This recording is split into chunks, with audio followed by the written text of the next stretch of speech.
So Madison Cawthorn, the superstar congressman from North Carolina who has curried favor with the MAGA crowd, who called Ukrainian President Volodymyr Zelensky a thug, has been arrested for driving with a revoked license, and who is fighting just to keep his name on the ballot after he tried to install Trump to a second term, despite what the voters said, has finally done something that makes the House Republican leadership mad. Let's talk about it in today's video.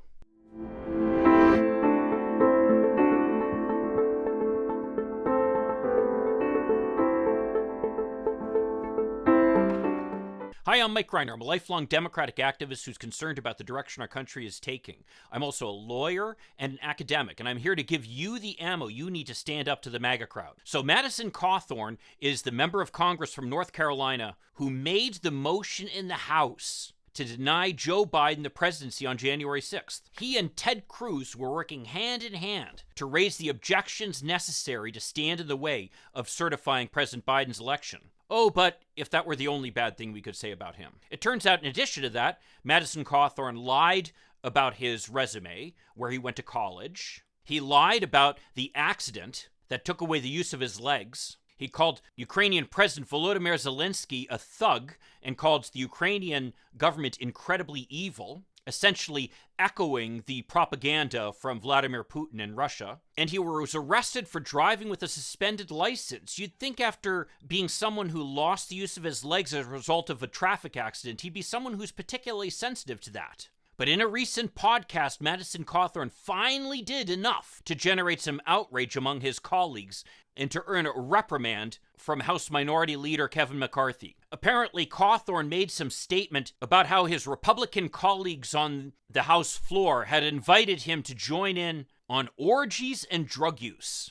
Well, I can tell you for a fact that these allegations are probably fictions generated by Madison Cawthorn's imagination. And in fact, reports are that he admitted as much to McCarthy. I mean, I actually worked on Capitol Hill back in the early 1990s. And during that time, I can tell you I witnessed a lot of things. But the one thing I did not witness were any kind of drug cultures or orgies or anything like that going on in Congress. In fact, in general, members of Congress tend to be a pretty staid group. Most of them live in fear of the media finding out something about them. And generally speaking, as we've seen, whenever any of them commit indiscretions, they end up getting caught. People seem to think that members of Congress are constantly out there hunting for parties and trying to enrich themselves. But I can tell you that there is a drug sought by members of Congress, and it's not any of those things. What it is ego gratification. I actually witnessed this when I was working for a member of Congress who was newly elected.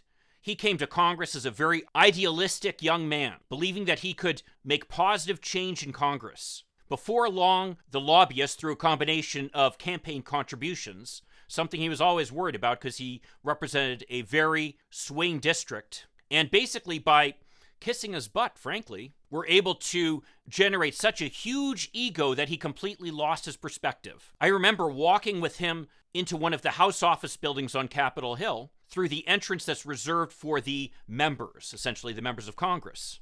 All the staff on Capitol Hill are trained to recognize the members of Congress simply by looking at them. Well, the security guard at this entrance made the mistake of asking my boss to see his ID to verify that he was authorized to enter through the members' entrance. My boss turned to him and said, "Don't you know who I am?" And the security guard cowered into the side, literally knowing that at that moment, he could lose his job. In fact, the lore of Capitol Hill is filled with stories of members of Congress who absolutely rolled in their sense of superiority. There's the story of Fred Grandy, a Republican member of Congress from Iowa, who in an earlier life had acted, with his most famous role being that of Gopher on the Love Boat. The amazing thing is, he looked just like Gopher. There was no mistaking who he was. Well, according to the story, and it may be apocryphal, he got onto an elevator where, of course, the members of Congress insisted that they still have elevator operators despite their not being needed anymore. And the elevator operator made some quip like,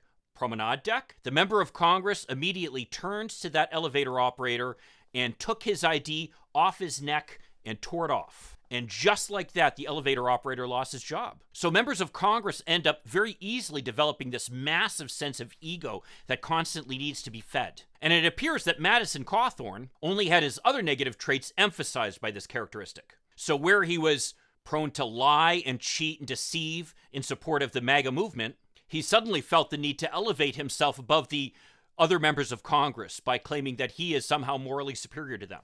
Now, as I say, these comments by him ended up generating rebuke from Minority Leader McCarthy. Ironic, given that at the same time, Donald Trump was asking Vladimir Putin for help with his next campaign, and McCarthy felt no need to say anything about that. But Cawthorn's comments hit where it hurt. As I stated earlier, it's not surprising that people seem to think, even if it's not true, that members of Congress are engaged in this constant party in Washington. And Cawthorn saying this only fed into that myth. And that myth is especially damaging to members of Congress who represent parts of the Bible Belt, where they want you to be racist and want you to be an authoritarian, but God forbid you be engaged in some of these morally questionable activities as far as they're concerned. So that's what generated the rebuke from Kevin McCarthy. Now, my guess is that Madison Cawthorn won't be able to survive this election since he has a number of primary opponents, and his continual efforts to offend just about everybody seem to finally be bearing fruit. In fact, offending people seems to be about the only thing that Madison Cawthorn is really good at. Why don't you check out this other video that I posted about Madison Cawthorn, talking about how his activities on January 6th might even make him ineligible to run for Congress at all. I'll see you then. In the meantime, let's hope for continued progress. Thank you.